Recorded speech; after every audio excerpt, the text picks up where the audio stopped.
Welcome back to New Rockstars. I'm Eric Voss. In breaking news, Marvel Studios just announced their official cast for Avengers Doomsday, or at least a lot of them, in an insane nearly 5-hour live stream on their YouTube channel that we followed over on the Break Room channel. Go check out our reactions to all of those. But here is just a summary and a breakdown of everyone we know that will be in this movie and what we can take away from that in terms of what this mystery plot will be. And basically, what we're looking at, folks, is an Avengers versus X-Men conflict, and I can't wait. Also, available now on Audible is the latest in the Hunger Games series, Sunrise on the Reaping by Suzanne Collins. Yellowstone's Jefferson White narrates, and I can't wait to hear him bring Hamish Abernathy's origin story to life. Before I get into this, if you really want to support New Rockstars, grab one of these new Mask Same Task pillows or one of the many great nerdy gift options on our merch store, nerdriot.shop. Like we got these Lumen mugs if you love Severance. So many great ways to support New Rockstars in the Break Room. All right, here's what we learned from these set shares in this video. The first set share we saw was for Chris Hemsworth, of course, Thor. We knew Thor would be part of this movie after we last saw him in Thor Love and Thunder because he had a cameo in Deadpool and Wolverine on the TVA screen crying, and I assume we will learn why Thor was crying. Next, Vanessa Kirby as Sue Storm, the Invisible Woman of the Fantastic Four. Anthony Mackie as Captain America Sam Wilson, last seen in Captain America Brave New World. Sebastian Stan as Bucky Barnes, formerly the Winter Soldier, and recently an elected congressman as of the events of the Thunderbolts movie. Letitia Wright as Shuri, sister to T'Challa and the current Black Panther after the events of Black Panther Wakanda Forever. Paul Rudd as Ant-Man Scott Lang, whom we last saw fighting Kang the Conqueror in Ant-Man and the Wasp Quantumania, and he had a tiny little chair because he's a sweet little baby who just needs help distracting Kang. Wyatt Russell as John Walker, U.S. agent, a super soldier from the Falcon and the Winter Soldier and also part of the Thunderbolts lineup. Tenoch Huerta Mejia as Namor, leader of the Undersea Kingdom of Talokan, rival nation to Wakanda from Black Panther Wakanda Forever, who had a memorable lump in that movie. Evan Bachrach as Ben Grimm, the Thing of the Fantastic Four. Simu Liu as Shang-Chi from Shang-Chi and the Legend of the Ten Rings. Florence Pugh as Yelena Belova, a former Black Widow agent of the Red Room, who will also be in Thunderbolts. Kelsey Grammer as Hank McCoy, the Mutant Beast, who originally played the character in X-Men The Last Stand and in Days of Future Past, and returned relatively recently in the post-credit scene of 2023's The Marvels in an alternate X-Men universe with Maria Rambeau, Binary, and Monica Rambeau, Photon. Louis Pullman as Bob Reynolds, Sentry, a supercharged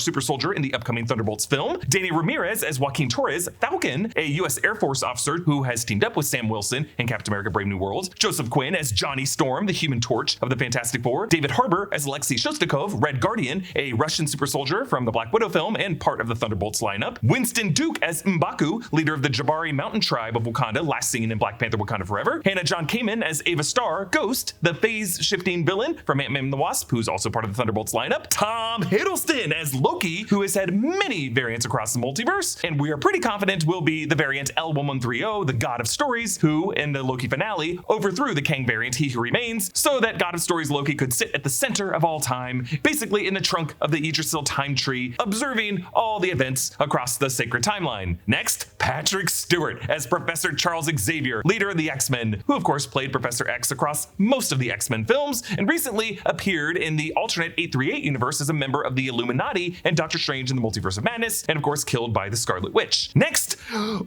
my god, Ian McKellen as Eric Lensher Magneto, the metal manipulating villain from the Fox X-Men films, last seen in 2014's X-Men Days of Future Past, and still believed to be alive in some universe, either Deadpool's universe 1005 or Beast's universe from the Marvels, might be the same universe. This of the lineup was the first actor announced who had not been seen prior in an MCU film, and it's just insane that this 85-year-old legend is coming back. Of course, we know Hugh Jackman will be doing this till he's 90. Next, Alan Cumming as Kurt Wagner, Nightcrawler, the teleporting mutant who appeared only in 2003's X2 X-Men United, part of one of the most memorable Marvel movie scenes ever. And of course, Alan Cumming, a legend of stage and screen, and is having a big star moment as the host of the US version, The Traitors. Next, Rebecca Romijn as Raven Darkholm Mystique, the shape-shifting mutant from the Fox X-Men films, last seen as a cameo in X-Men First Class as an older form of the version of Raven played by Jennifer Lawrence and that rebooted cast. Next, James Marsden as Scott Summers Cyclops from the Fox X-Men films, still alive in the revised 2024 timeline at the end of Days of Future Past, when the timeline retconned what was his death in X-Men The Last Stand. Next, Channing Tatum as Remy LeBeau Gambit, the explosive projectile-flinging mutant who made a name for himself in Deadpool and Wolverine and had a missable cameo with a deleted scene showing a sling ring portal opening and glowing upon his face off screen. And then our hero and villain, Pedro Pascal Pascal as Reed Richards, Mr. Fantastic of the Fantastic Four, and Robert Downey Jr. as an alternate universe Victor Von Doom. The stream ended with the studio's elephant doors opening and Downey strutting in, sitting in the final set chair, and shushing us as if to say, quiet on set, because the final card said Avengers Doomsday is now in production, as the movie is currently shooting over in London. So Marvel announced all of this through a YouTube live stream that showed these set shares of these actors' names one by one every 12 minutes or so, accompanied by audio of their characters' theme music from their past Marvel films. And it sounds like the Avengers music that plays in this might be a new version from Alan Silvestri that is specific for Avengers Doomsday. Now, you'll notice not included in this lineup, who we have seen in MCU movies and we thought would be part of this movie, Tom Holland, Peter Parker Spider-Man. We assumed would be in this cast, but if he's not in Doomsday, it allows the movie that's coming after Doomsday, Spider-Man 4, to be a street-level storyline before the multiversal crises kick in. And after Spider-Man No Way Home was such a multiverse movie, it'd be kind of fun to see Peter Parker as just a street-level hero, teaming up with people like Daredevil, taking on villains like Wilson Fisk. Also, not included in this lineup, Benedict Cumberbatch, Doctor Strange. Of course, last seen as what was the precursor to all these events, Doctor Strange in the Multiverse of Madness. Now, Benedict Cumberbatch said he will be in this film after he initially said that he would not be at Sundance, so we feel confident that a future update will include him. Also not included, Elizabeth Olsen, Wanda Maximoff, the Scarlet Witch. Now, Elizabeth Olsen claimed this week that she will not be in Doomsday or Secret Wars, but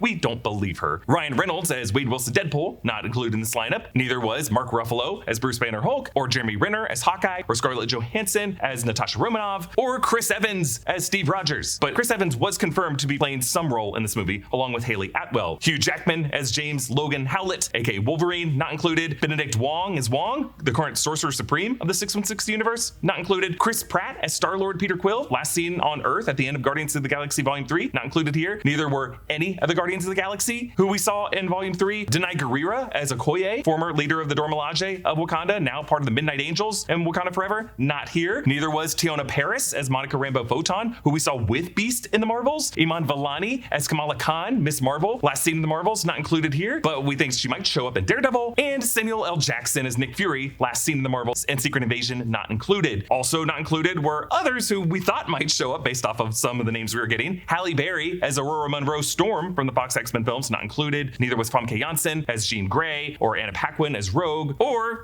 Tobey Maguire as Peter Parker Spider-Man, or Andrew Garfield as that version of Peter Parker Spider-Man. I don't think the chairs we saw in this announcement represent the full cast. I think we will get another announcement of additional names that could come this summer at Comic-Con. So here's what we can determine from this announcement. Avengers Doomsday is going to be a big X-Men movie, and I think we can consider this plot to be an Avengers versus X-Men story. The 616 universe versus the 10005 universe. The 616 Avengers, including Sam Wilson Captain America, Joaquin Torres Falcon, Shang-Chi, Ant-Man, Shuri, M'Baku, Namor, and the Thunderbolts, versus the 10005 X-Men, including Professor X, Magneto, Cyclops, Mystique, Nightcrawler, Gambit, and Beast. The question is, where do the Fantastic Four line up there? Are they a neutral middle ground, or do they align with the 616 heroes? Because I think watching these heroes fight, we're not meant to pick a side. They want us deciding which heroes we want to win this. It's clear that these Avengers versus X-Men have been pitted against each other by Dr. Doom. Because Pedro Pascal and Robert Downey Jr. listed last, I think suggests that these are our hero versus villain of the story. It's going to be a Reed Richards versus Dr. Doom conflict. We know Fantastic Four First Steps will begin their story in an alternate universe, but that universe will probably get destroyed by the end of that movie, and they will cross over into the 616 universe. The Russo brothers have said that their version of Dr. Doom, played by Robert Downey Jr., will be a flawed hero, the way Thanos was, and really casting him was their big idea for this movie. They confirmed that they will adapt both the 1985 Beyonder version of Secret Wars and the 2015 Jonathan Hickman Secret Wars, but doing their own version of the story. Deadpool and Wolverine had an Easter egg of Hickman's Secret Wars number 5 that showed God Emperor Doom on the cover. Owen Reese Molecule Man is a big part of that 2015 storyline. He's a trigger being who's in every universe that Dr. Doom is trying to locate, a being that triggers that universe's destruction. It seems like Marvel Studios, though, is replacing that idea with the concept of anchor beings that was established in Deadpool and Wolverine. Hearing that Wakanda and Namor and the Fantastic Four are going to be a big part of this movie makes me feel like we might open the story similarly to Jonathan Hickman's opening to Time Runs Out, that has the Illuminati and Black Panther witnessing an incursion over the 616 universe. Now, the Captain America 4 director, Julius Ona, hinted that Marvel Studios at one point had a plan to introduce the 616 Illuminati in Captain America 4, and I made a video speculating who that lineup could be and how that lineup could get slaughtered in this movie. I still think that's possible. Now, there was some recent concept art that leaked. Big spoiler warning here. However, the Russo brothers confirmed that it is okay for us to look at this art and speculate about it openly because they say it's not official art for their movie, just hypothetical concept art. But this art includes depictions of God Emperor Doom Kingdom in his throne room with Sheriff Sheriff Doctor Strange at his side, also a Mud Kingdom Hulk village, and what looks like a new Black Panther potentially. But I think Doomsday and Secret Wars will show Doctor Doom turning the Void into his multi-kingdom battle world that we saw in the 2015 Secret Wars. That includes just a fascinating Fortnite-style map of realms, including even a divided Manhattan. All we've really confirmed about Robert Downey Jr.'s version of Doctor Doom is the phrase "new mask, same task," which suggests that they intentionally cast this actor who played the MCU Infinity Saga frontman Tony Stark as just a variant villain. The task, it seems, will be to put a suit of armor around a world or a universe. I pitched a possible intro to this film inspired by the opening act montage of Christopher Nolan's Oppenheimer, which I think is a movie that inspired casting Robert Downey Jr. in this villainous role. An opening that could show Doctor Doom as just a desperate genius scientist from a doomed universe who searches the multiverse and moves across various doomed worlds to try to save his own. And I think part of his plan will be to pit the 616 Avengers against the 10005 X-Men. And if you've been watching New Rockstars lately, you know I'm obsessed with this theory that the Statue of Liberty will be the key to it all, because the Statue of Liberty has shown up in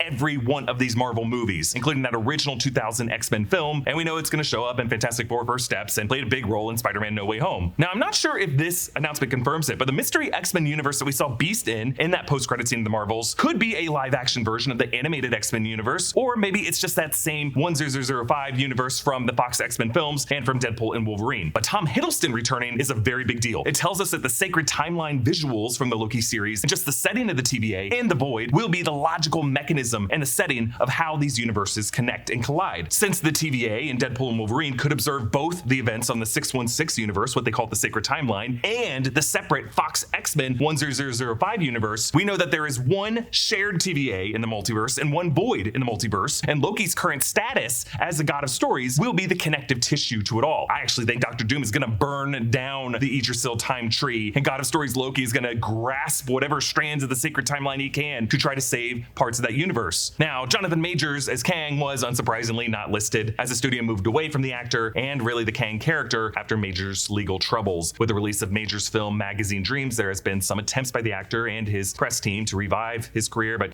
some audio of the actor admitting that he assaulted his ex-girlfriend made his Marvel return even less likely. I think Avengers Doomsday could feature the deaths of most of these X-Men characters who were announced, so that Secret Wars could open the door for a new mutant kingdom within Battleworld to be introduced that includes a new recasted lineup of the X-Men, and these will be the X-Men who will be the stars of the mutant saga beyond Secret Wars. Now, obviously, we're going to be making a ton of videos about this information in the weeks ahead. Please watch our live stream reactions on the break room. That was such a fun way to spend our day. Comment down below with your thoughts. Follow me at EA Voss and subscribe to all the channels in the New Rockstars network for breakdowns and news coverage of everything you love. Thanks for watching, and I'll see you next time. Bye.